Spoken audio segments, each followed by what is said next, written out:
Welcome in to another episode of the Gridiron Fantasy Show. I'm your host, Paul Edgington, joined by my co-host, as always, Derrik Cook, coming to you with another episode, not Dynasty, not Best Ball, but going back towards what we love the most, the college side of the game, talking about the 2025 rookie class, diving into them a little bit. It is only July, but it's never too early to take a look at the rookies. Derrik, how are you doing tonight?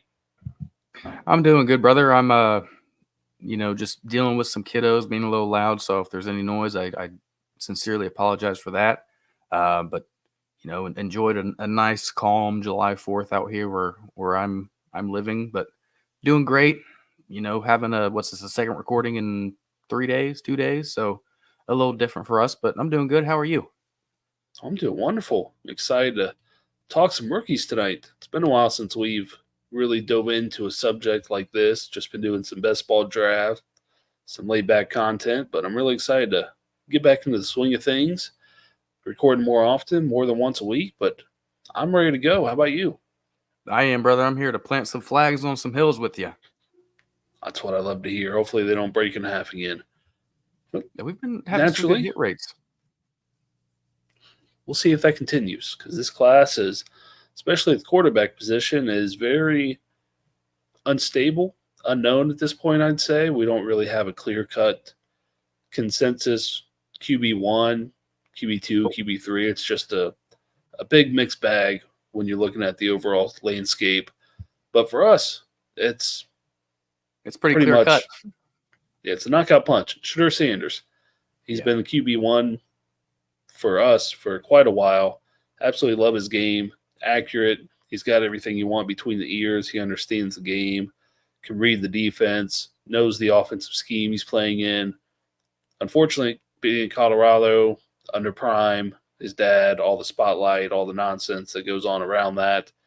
A lot of people have a sour taste in their mouth about Shedeur and don't quite think he's worthy of the top quarterback in the class, and completely disagree with that, man. He is the best quarterback in this class, and I think it's by a decent margin at this point, at least.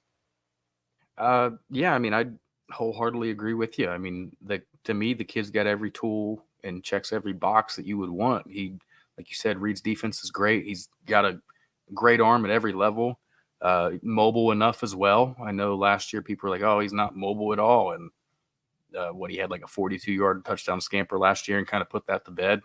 Um, Shedeur to me is the whole package, and you and I have been on Shedeur for what 2 years now since he was at Jackson State. Um, Yeah. this kid's just the whole package to me. I mean, rushing wise, last year he only had the one touchdown, but he, like you said, he's sneaky athletic. I guess Yeah, he can do enough to move the pocket, extend the play, get some yards when needed. He's not a true dual threat running quarterback, but that's not his game. He gets a bad rap due to the offensive line woes that Colorado has had and what he's dealt with last year. They've patched that offensive line back together. Hopefully, they will perform a hell of a lot better than what they did last year and keep Stur upright, give him some more time to throw. At least 3 seconds would be a world of difference. I think he was like 2.8 seconds last year. Given that a little bit of extra time, he should be able to execute a little bit better. And he's deadly accurate. Even with the pressure, he's still, let's see, last year, his completion percentage was still at 69.3 with under 3 seconds to throw and all the sacks he had to take last year. yeah, isn't that crazy? Yeah, so we'll see how that improves. Right now, he is the clear cut QB1 in this class for us. And then QB2, looks like we both have Carson Beck out of Georgia. Only started last year for the Bulldogs, but again, this class is very, very unknown. There's no clear leaders. So right now, he's been getting the NFL buzz. He's a prototypical NFL quarterback, has the size, the arm. I'm interested to see how he plays without Brock Bowers. He does get Oscar Delp this year, who might just be an equally as talented receiving tight end prospect as Brock Bowers. So we'll see what he does this year. What are your thoughts on Carson Beck? I mean, you kind of hashed on him already. I mean, to me, he's got an NFL caliber arm. Um, and then same thing, man. The only question mark is without Brock Bowers and a couple other weapons that he's lost to the draft. How good actually is he? Does he make those around him better? I think he's a great quarterback. We both have him as our quarterback 2 in this 25 rookie class currently. I've seen some tape of him recently on some out routes and curl routes thrown to wide receivers, and man, as the ball just comes out of his arm, just like a laser. I love me some Carson Beck personally. He is sneakily climbed up my draft board rankings for the last 6 months. Yeah, he's climbing the NFL boards as well. He should be top 10, top 5 pick. He will definitely get significant draft capital. Yeah. But we will go ahead and go down to, looks like we got a big old, what's that? Four names here, 5 that we averaged out to about rank 4. For me, Jackson Dart's my QB3. He's gotten better each and every year. Had some play time at USC as a freshman. Then he went to Ole Miss, playing under Lane Kiffin and that explosive offense. He's similar to Shadur for me, accurate, but he gives you way more on the ground, more mobility, more willing runner. So I really love Jackson Dart this year, and I think him and Ole Miss are both in for a big season, and he's really going to climb up the draft boards. I mean, I can see it, but I think he's going to have to with the departure of Quinshon Judkins. I think he's going to have to step up and be a bigger part of this offense overall. Again, like you said, he can run the ball. He's done it in the past. He's going to have to, I think, carry more of that load this year, losing that bell cow back. Kind of to me reminiscent of like a Bo Nix-ish player quarterback. Don't like that. I feel it, man. He's, a 4th, 5th year player. Bo Nix was kind of the same deal. Not a bad thing. I mean, Bo Nix got good draft capital and has the potential to be an NFL starting quarterback. So Jackson Dart's right there. But, personally, that's why he is my QB5 coming in. Yeah, he's coming into his 4th year. So he's seasoned. Started 2 years at Ole Miss and then the partial season at USC as a true freshman. So he's played a lot of football in his time. He's going to play another full season, hopefully, barring his health this year. But I really love me some Jackson Dart. Who is your quarterback 3 at the moment? My quarterback 3 is actually Jalen Milroe, my friend. Kind of fits that Konami code quarterback, very similar to Daniels last year for LSU. But I think Milroe takes leaps and bounds this year coming into this season, man. To me, this guy screams like a Jalen Hurts senior season at Oklahoma. Jalen Milroe. I'm big on Milroe, but most people aren't. They don't think he can really be a quality NFL passing quarterback. But same thing was said about Jalen Hurts, and look at him. 2nd-round pick, developed for mostly his first year, got to play, I think, the last 4 games as a rookie. Then he took over that job and was at one point the highest paid quarterback in the league. And look at him for fantasy. Year in, year out, top 3, top 5 quarterback. You can depend on him. I don't see what the issue is with these archetype of quarterbacks. We're playing fantasy. I completely understand that we're playing fantasy based on the NFL game. But when you have a guy like Jalen Hurts who does what he does for the fantasy game and is still locking down his spot as an NFL starter and getting a big sack of cash for it, I don't see how you can hate on those type of players and not want to take the chance on them, a la Anthony Richardson.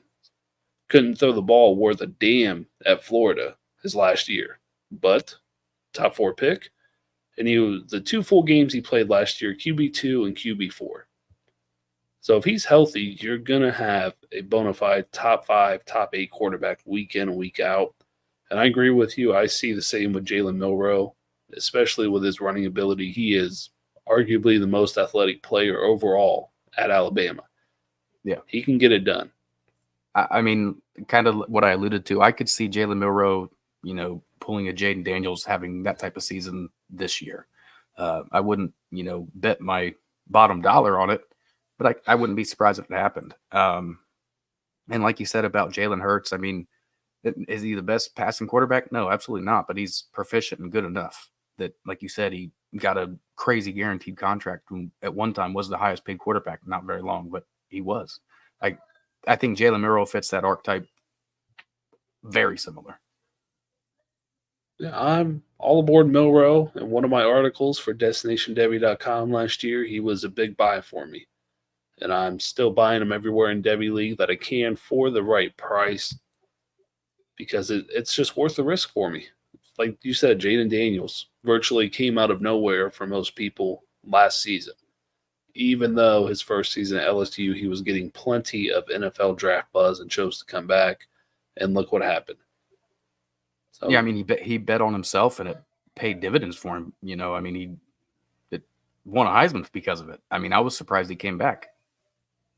we'll move on to our number 4 ranked quarterback, unanimously, Quinn Ewers. Big Quinn Ewers guys. We both are. Pains me to rank him at number 4. I said at one time he was going to be a top 5 NFL draft pick. I'm not backtracking on that. I still think the possibility is there, and it could happen. He's been talking a lot of mess that they're going to be the kings of the SEC and the biggest game on everyone's schedule there.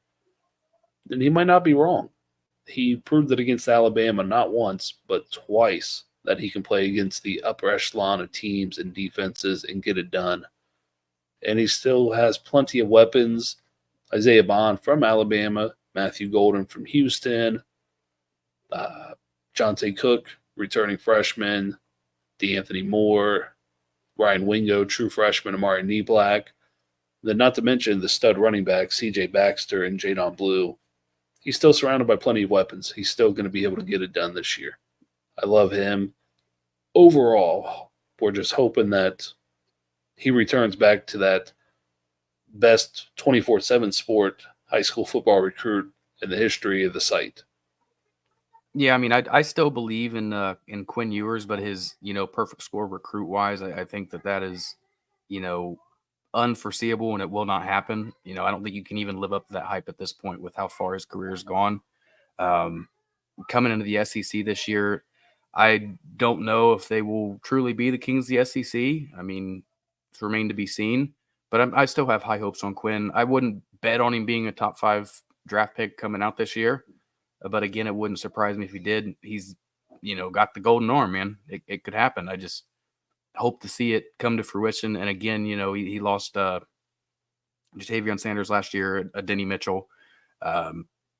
So people are going to have to step up. Isaiah Bond, which is a guy that both of us absolutely love, I think is going to be in for a pretty big season this year with, the shoes to fill. But it's going to be on Quinn Ewers' shoulders pretty much solely, outside on the run game with C.J. Baxter. Yeah, and I think he'll be able to shoulder that load and really show us something this year. At least that's my hope. This quarterback class and fantasy, we really need that, quite frankly. But we'll go ahead and move on to our next quarterback. It looks like you have Jackson Dart at number 5. I have Jalen Milroe at number 5. So we'll go down to my number 6 and Connor Wegman. I'm not a big Connor Wegman guy whatsoever, but he is a toolsy quarterback. He has tools. He has traits that you're looking for in an NFL quarterback. I'd like for him to stay a little bit healthier. He missed at least half of the season last year, if not a little bit more, to a shoulder injury, I believe. He had Evan Stewart. He really hyper-targeted Evan Stewart, and we saw the fall from grace for him. After Wegman went out, he really didn't do much. But what are your thoughts on Connor Wegman? I feel like he's going to have to find a Evan Stewart again this year, man, like a new guy. Personally, I'm not a huge fan on him. I'm looking at our sheet, and it says that I had him ranked at 2, and I don't know. I must have goofed up somewhere along there. I didn't have him that high. But I like me some Connor Wegman, man. I think that he's poised for a bounce back, like you said, from this injury. Kind of fits all the prototypical NFL quarterback check marks that you want to see out of a quarterback, though, coming in college. Yeah, he's still young. He just needs to be healthy. and really do it consistently is my thing. He's been up and down, but he is a prototypical NFL quarterback, and I won't be surprised to see him rise up the draft boards this year either. But No, we'll move I over wouldn't to be you. surprised. All right. It says here that you have Donovan Smith ranked as your QB6. Is that true, or is that another No, goof? that's got to be a goof. I would do no such thing. Hold on. I don't know what happened. Trial and error, baby. No, Massively updated our database, so. No, something had to happen because, dude, I have no idea. Because I have no idea. It's like I'm missing a player. All right, let's see. That's Drew Aller. Drew Aller, yeah. All right, so you got Drew Aller at number 6. Tell me what you love about Drew Aller, because I know a lot of people have pretty much tossed him to the side after his performance in Happy Valley last year. I just feel like the Nittany Lions last year as a whole did not do good. I mean, they could never get the run game established. Between either of their two running backs, Nick Singleton or Katron Allen, who I'm high on. Obviously, both of those guys. Um, I feel like we saw some flash in the pans of Drew Aller, but he never really strung it together over the course of multiple games. It would be like he'd have one good game, and then it'd be 3 games before he had a decent game. I'm still really high on him. Another guy like 6'4", 6'5", huge. I feel like he's got all he's been compared to Josh Allen just based on physical traits alone. He's a big boy, 6'5", I think 230, 240 in that range. I mean, I guess maybe hold it against me for that, but if you're being compared to Josh Allen, I think there's got to be some merit there. You know, I can absolutely see it. I just need to see him put it together on the field all together at once. Yeah, I'm with you. I still love Drew Aller.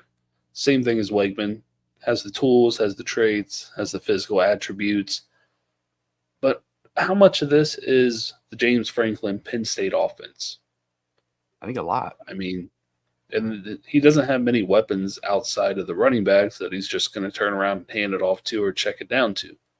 Keandre Lambert-Smith, who is now at Auburn, was by far their best receiver last year, and no disrespect to him, but that's just not enough. No. I mean, I agree that I think it's the Coach Franklin effect. It's very similar to kind of like what JJ went through in Michigan. You know, relied a lot on running the ball and take advantage of the actual passing plays that you get. That's what needs to happen for Drew Aller to see some type of success in high draft capital. You know, if they're not going to build around him to throw to big name targets, he needs to take advantage of the opportunities that are given to him to throw the ball. Yes, he does. I hope we get to see it a lot more. But he threw, I think, 24, 23 touchdowns and had 1 interception, maybe 2. But he did not put the ball in harm's way hardly ever. Which, who doesn't love that in a quarterback? He's not going to turn the ball over much.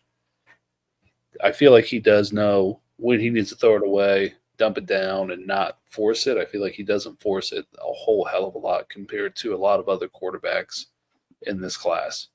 Yeah, I mean, like you said, he had 25 passing touchdowns and 2 interceptions for 2,600 yards. I mean, his completion percentage leaves a lot to be desired at just sub 60%. But again, like you said, Lambert-Smith was his best target last year. They're going to drop the ball. It's hard, man. It really is when you're in a more run-heavy offense and play typical Big Ten defense. It's rough, but I think the tools are there in the toolbox. They just need to be sharpened and used. Absolutely, that's what we're hoping for with Aller and Ewers, Wegman, Beck, even most of the players in this class. Sharpen the tools, improve, progress, show us more than what you showed us the last 2 years. I mean, you kind of hit the nail on the head in the first, 5 minutes of the show. I mean, this QB room is unproven and not consistent by any stretch outside of, maybe a couple names, but they're not necessarily great. I mean, Shedeur is obviously our number 1 overall and consensus for us, but I'm sure that's not everybody. They don't think that. It's just a bunch of unproven guys that need to put it on the field. If we had the same conversation last year about potential 25 quarterbacks did this ranking, Drew Aller would be number one. Oh, yeah. He was number one for a good bit for me coming into the year. Yeah, so we might still be high on him, but the fall from grace is absolutely there.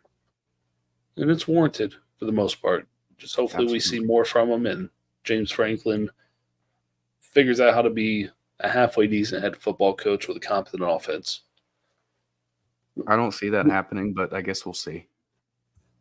And the number one player on this show, probably we've talked about him just as much, if not more than Shedeur Sanders, good old Cameron Ward. From Incarnate Word to Washington State to Miami, Florida. You have him QB7, I have him QB9. So overall QB8 for us. Talk about a toolsy and traits quarterback. He's got all the tools you want in the toolbox. He's a gunslinger. Makes very, very questionable decisions, like why the hell did you throw that to the DB that's standing there with no receiver around? But he's athletic, but is underrated athletic. I feel like we don't really look at him as a dual threat or a mobile quarterback as much as we probably should. He had a pretty damn good year on the ground last year at Washington State. Goes to a new offense at Miami, gets a new running back, one of the best in the nation, Damian Martinez coming in from Oregon State. I think he's in for a pretty good year and has a decent chance to rise up in the community's eyes this year with this particular quarterback class. The best thing he did was come back for another year, in my opinion. Yeah, I think him coming back absolutely was a great thing. Put some more film out there, show what you can do. Last year kind of reminded me of like Anthony Richardson's last year in college. He'd have really high boom games, and then it would be like, man, what the hell are you doing? Like you said, gunslinger mentality. He absolutely can make every single throw, and he's going to make you mad at times. He has certainly in college, and he for sure will his first couple years in the NFL if he's given the opportunity. Guy had 3,700 passing yards last year, 25 touchdowns, and only 7 picks. And like you said, career best in college for rushing yards, 8 touchdowns and 144 yards, and he was still sacked almost 40 times. So the kid was doing it all for that Washington State team, man. Literally, I know we've talked about him a ton, and I say it a lot, but he does have every single tool in the toolbox, including the wheels, man. This kid can absolutely do it all. If you're going to knock him for anything, it's that he's 6'2" and not 6'4", 6'5" like Anthony Richardson. But I hold him in that like a similar light to Anthony Richardson. Yeah, I remember 2 years ago, we were really neck and neck on him and A-Rich. That was our big debate and our rankings and our hang-up.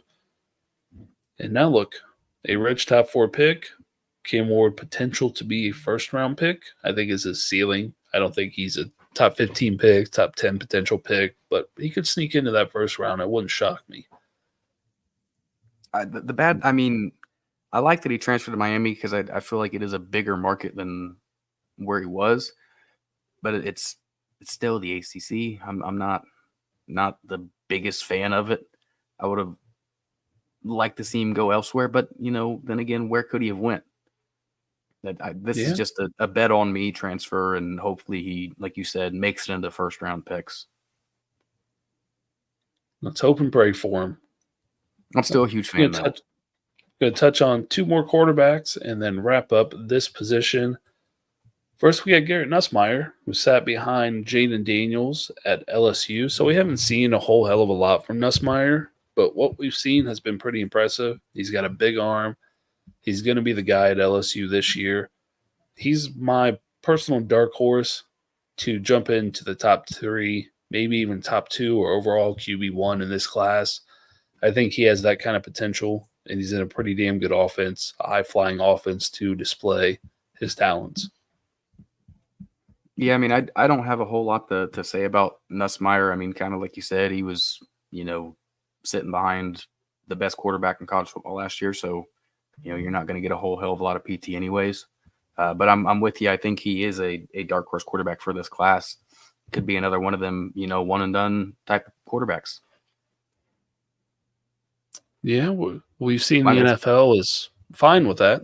We've seen Mitch Trubisky we've seen a couple others I can't think off the top of my head that have played 1 year, 15 games in college, and they've still been highly drafted. Dwayne Haskins was one. I believe Mac Jones was one. Was Mac Jones 2 years? I think Mac Daddy was a 2-year starter. I know Dwayne was one, but there's been a handful, and I mean you can still be drafted pretty highly with only one season of college football, meaningful college football, not mop-up duty. Mm-hmm.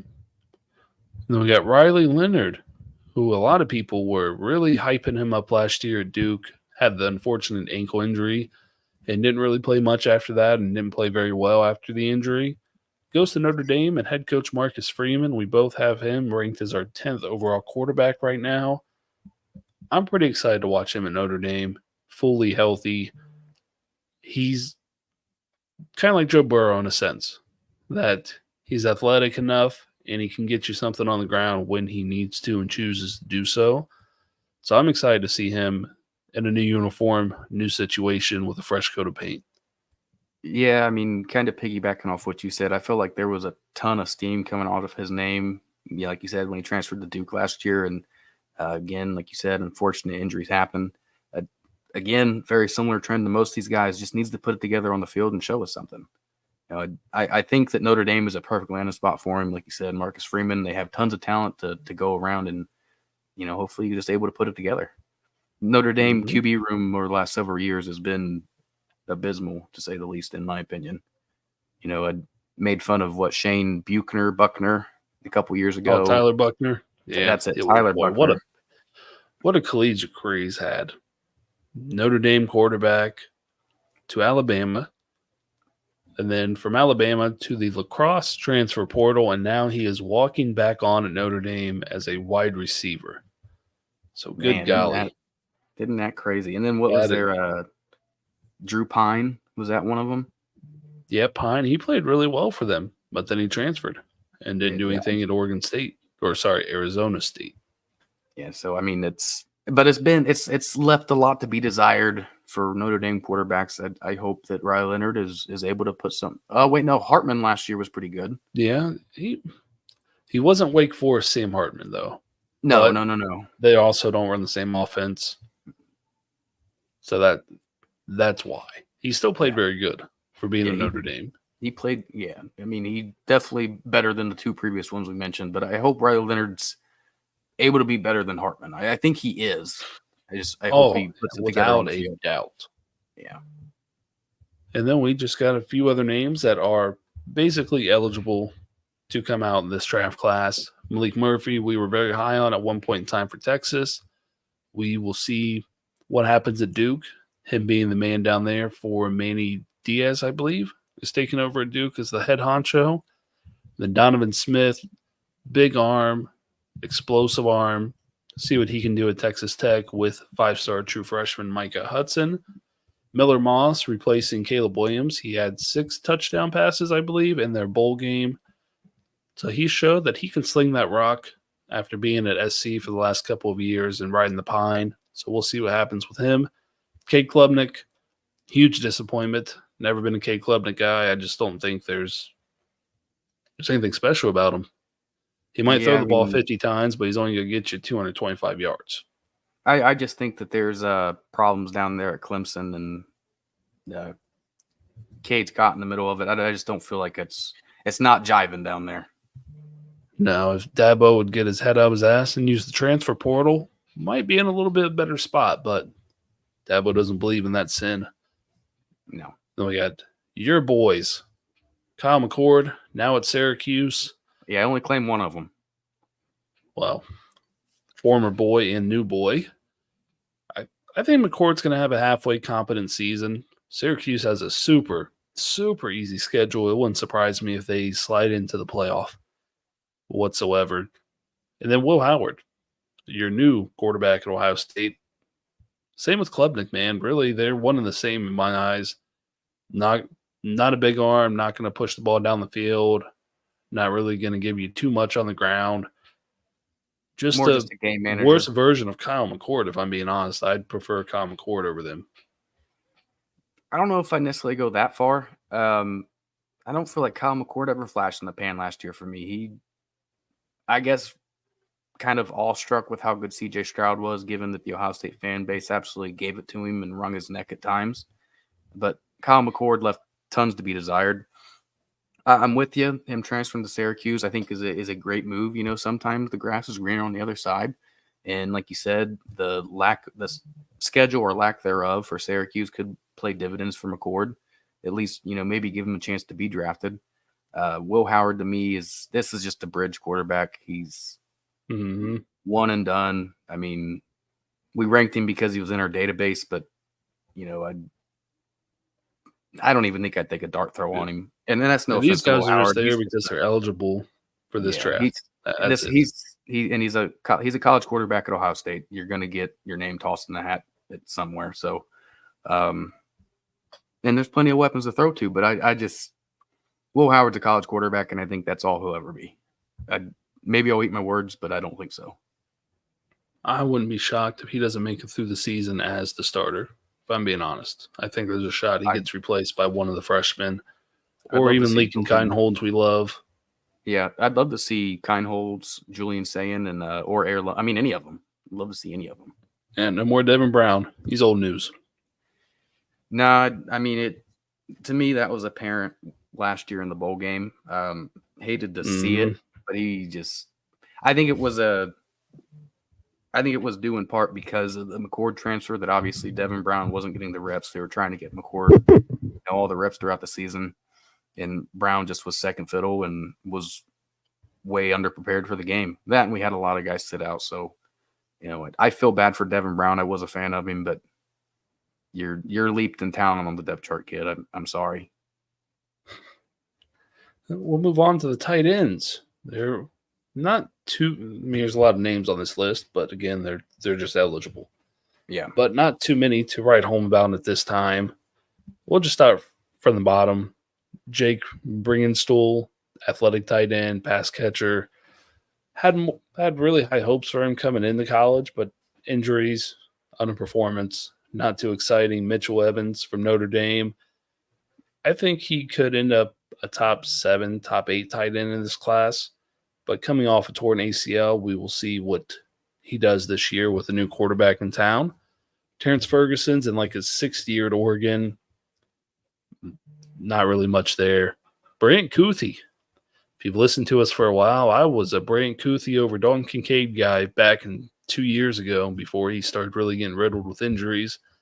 I think he's in his 6th year too. Yeah. So he's former just there at this quarterback, right? point. No, he is not. That I'm aware of. I thought he played quarterback in high school, I'm pretty sure. But regardless, yeah, he's old news. He's toast. He's old, injury riddled. And then Jalen Conyers transferred from Arizona State, had a pretty damn good year last year. Big, athletic tight end. What we're looking for fantasy. Goes to Texas Tech in a more wide open offense. We'll see what he can do. Same thing with Bryson Nesbitt. Big, athletic tight end returning to North Carolina to catch passes from LSU transfer Max Johnson. Jaleel Skinner went from Miami to Louisville. He was a Kyle Pitts type of guy, like 6'4", 6'5", but only 210, 215, I think. So really, really slim frame. Never put it together at Miami. Now he's at Louisville.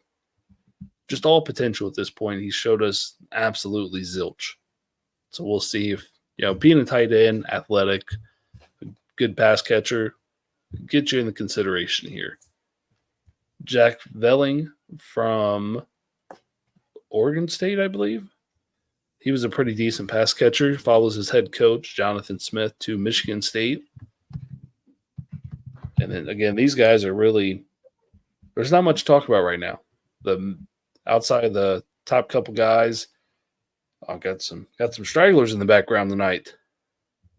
Who let them kids out of bed? I do. I don't know who let them out. I have no idea.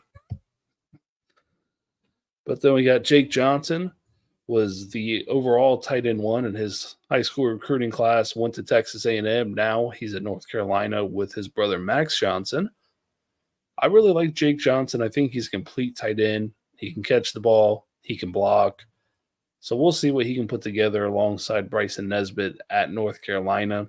Speaking of Texas A&M, the guy that ran Jake Johnson out of town, Donovan Green, probably a top 5 pass catching tight end in this class, if I had to say right now. Super athletic. Just hasn't put a lot of good stuff out there. But of course, tight ends in college, they really don't put too much really good things out there. So just mostly potential is what we're looking at. Tyler Warren, Penn State, could be the next Pat Freiermuth. Penn State knows how to pump those tight ends into the NFL. They just don't do so well once they get there. And one of my personal favorites from last year, Holden Stays from Notre Dame to Tennessee. I really love Holden Stays. I have him as my tight end 8 right now, but I won't be surprised if he winds up as my tight end 4, being at Tennessee in that wide open passing offense of, well, now it'll be Nico Amalamaleva at the helm. So you got much on Holden Stays from his really big season at Notre Dame due to Mitchell Evans' injury? I'm sorry, say that again. Holden Stays from Notre Dame to Tennessee. Did you like anything that you saw from him last year? You know, he really only got playing time because Mitchell Evans went down with a torn ACL, and I think he took pretty damn good advantage of it. Yeah, I mean, kind of reminds me of like what Isaiah Likely did when Mark Andrews has been out, you know, taking advantage of the opportunities that were given to you. But I really like the Tennessee transfer, like you said. Nico Lamaleva, big fan of his.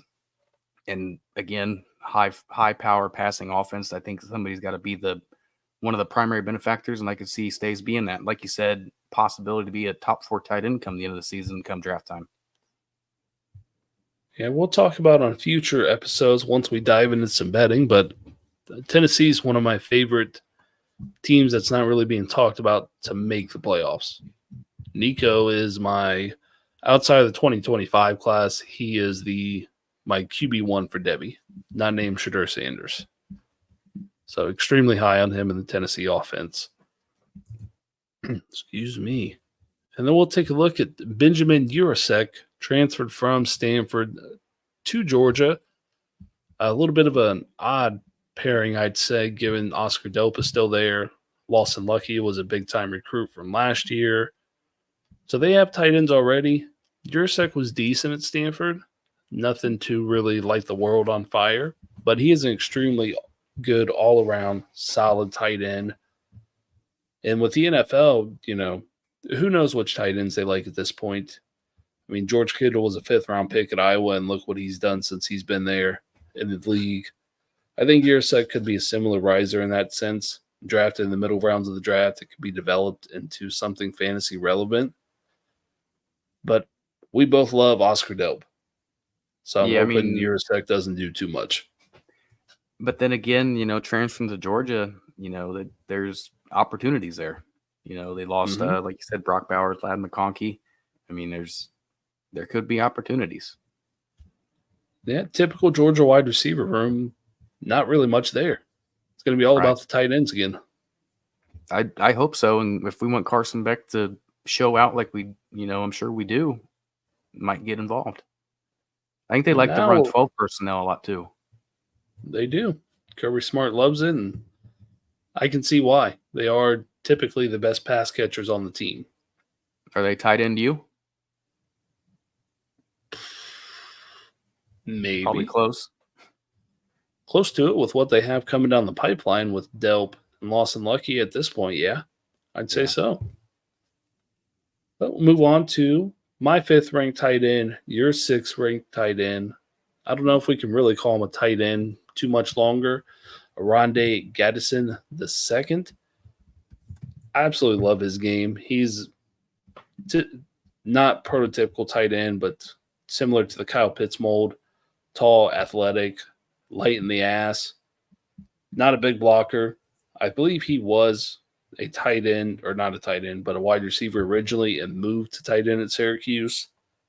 I forget what podcast I was listening to earlier this week, but they said they think they just did that for him to break some records and blah, blah, blah. And I just thought it was comical. Why the hell would you move a player to a different position for records?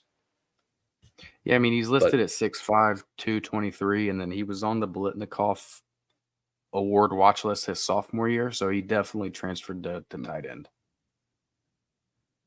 yeah, I personally don't mind him at tight end. New age tight end, Evan Ingram, Kyle Pitts type. He can give you a little bit in the blocking game, but not a hell of a lot. But what he gives you in the passing game, the matchup nightmare he causes for linebackers and safeties is where he can make his hay.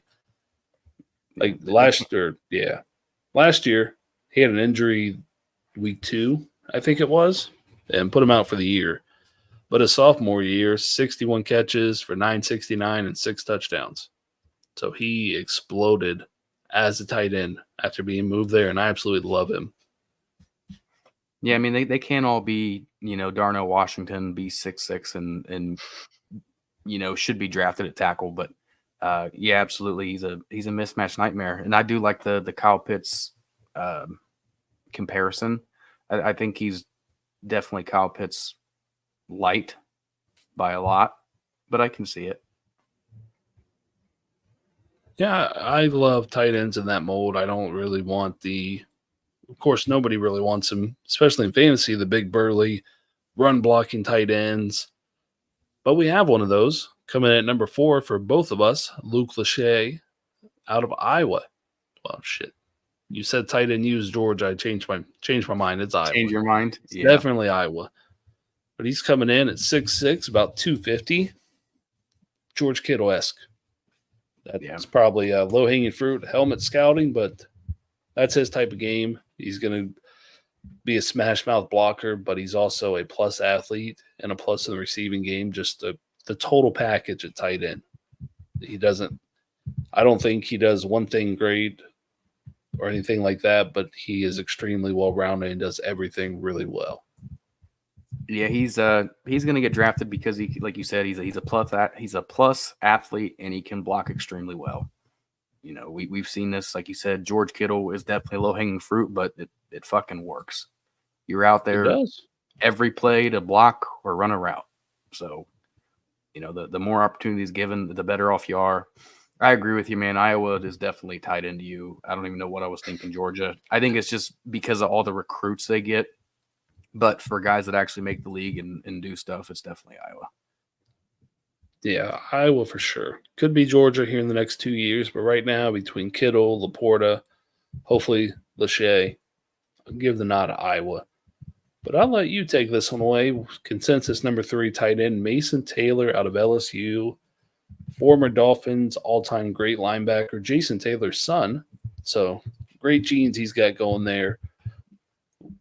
What do you like most about Mason Taylor's game that has him number 3 for you? Man, I just like that he's a big body. He's 6'6", 255. He kind of fits that, to me, more prototypical tight end where they're going anymore, the big body. He definitely has more ass on him than your Kyle Pitts and your Rondé Gradsden. He's listed at 255, so he's definitely got ass. But like you said, look at who his father is. But it just runs in his genes, man. Mason Taylor. I was hoping to see a lot more from him last year. Being at LSU, I get why he didn't. Look at who was catching the ball, but you lost. I'm drawing a blank, but they lost 2 great wide receivers in the draft. So, I mean, BTJ, yes, and Malik Neighbors, but somebody's got to take the opportunity that's given there, and maybe this is I can't remember his last name. Nussmeier's new favorite target. We'll see. I think he's had a decent career, especially talking about just tight ends. He's had 400 yards and 348 yards, 36 plus receptions both years. But I want to see him get more touchdowns. He had 3 and then 1 last year.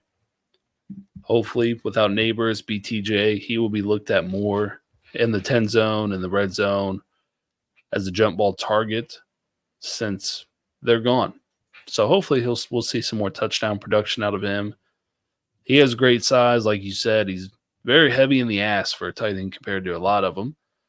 But I don't look at him as like a Luke Lachey, as a better or primarily a blocker. I feel like the best thing about his game is his receiving ability, in my opinion. Yeah, but with given that big body, you can teach him to block. I mean, if you're 6'6", 250 plus, you can be taught to block. All right, just throw it around out there. Yeah, it's when you're 6'2", 6'3", and 220, you might have a hard time blocking in the league. But I think Taylor, again, like you said, he's going to be drafted for his receiver abilities. But yeah, I'm right there with you, man. Only one touchdown last year I would have liked more, but given who they had catching the ball, again, it's understandable. But he's going to have to take a big step up for me to justify having him at 3. But I love him as a prospect. Absolutely. We'll move on to your number 1 overall tight end. Touched on him earlier, Oscar Delp.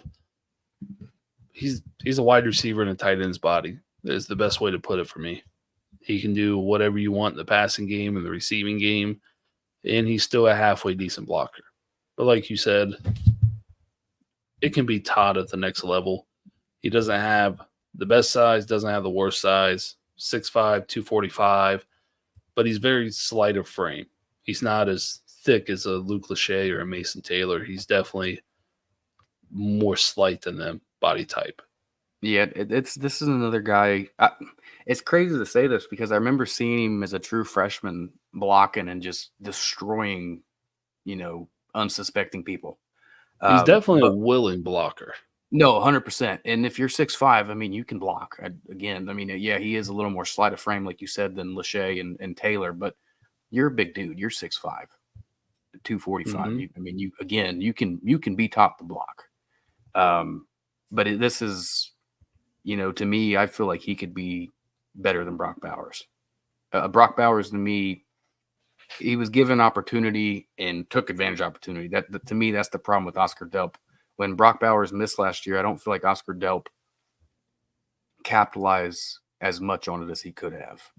But I still absolutely love Oscar Delp. He's definitely more athletic and a better receiving option than Brock Bowers, in my opinion. Yeah. And it's Brock Bowers. He's been the big name. He's gotten the shine. Oscar Delp hasn't got much opportunity. He's been under the radar. And I'm sure it's not going to be a 1-for-1 replacement for Brock Bowers. But we are going to see a lot from him, and he's going to impress and turn a lot of heads. I think he's got to. But again, like you said, sitting behind Bowers, I mean, he led the country in receiving touchdowns as a freshman playing tight end. So it was because he came out hot out of the gate and was hot the whole time he was at Georgia. So you're not going to overtake him as a true freshman tight end. No, he's my second-ranked tight end. You're number 2 and my number 1 in my heart, Michigan Wolverine, Colston Loveland. I think he's the most well-rounded tight end in this class. He's a plus blocker. He's a plus receiving option. We've seen that in typical tight end size like we've been talking about, 6'5", 240 plus. He was a wide receiver in high school, so he does have those abilities, the yak ability. He's a matchup nightmare, just like Oscar Delp, Rodney Gaddison in a different mold. But I absolutely love Colston Loveland, and he's been getting a decent amount of NFL draft hype here in the last few months since the national championship game. I mean, he's been a problem at Michigan since week 1. I mean, the guy is, like you said, he played wide receiver in high school. He's a great receiver. But I didn't realize he was the exact same height and weight as Oscar Delp is listed. I mean, that's crazy to me. Two completely different body types. Right. I did not anticipate that at all. But or look at that at all. But yeah, Colston Loveland, I mean, he wears the wrong uniform, but he's a hell of a football player, hell of a tight end. I think he could play wide receiver, but he's, obviously doesn't have to. And then it's when you got Jake Butt saying that you're the best tight end that Michigan's ever had, that's something. Got to be said, got to be respected, because Jake Butt was a hell of a tight end in his own right. Jake Booty. Yeah, man, I miss that man Jay Booty playing football, but unfortunate knee injuries just ended it early for him. But like you said, when you get that kind of compliment from a player, college football tight end of that caliber, it holds a little bit of weight. Yeah. And Oscar Delp was also a Mr. Football for the great state of Idaho, or not Oscar Delp, damn it, Colston Loveland was Mr. Football for his home state of Idaho. So he has some accolades. He has a national championship, a couple Big Ten championships, 2 pair of those golden pants they like to give out for the big game that Ohio State hasn't seen in a handful of years. Yeah, that's a low blow, buddy. That's below the belt. Come on now. Hey, you said he wears the wrong uniform. You opened up the can of whoop ass coming your way. That's okay. I'd have the same stance if I lost 20 years in a row, too. It's all good. That's all right. We're not talking about 20 years. We're talking about 3, damn it. Who lost their head ball coach? That's right. You guys did. He won a national championship, and he turned tail. What a puss. Hey, one question, though. Which head ball coach beat Ryan Day last year? Oh, I don't like Ryan. The one that's Ryan Day. Which head ball coach never beat Urban Meyer? Oh, that's right. That's all right. We know Urban Meyer's dirty tricks and all his bullshit.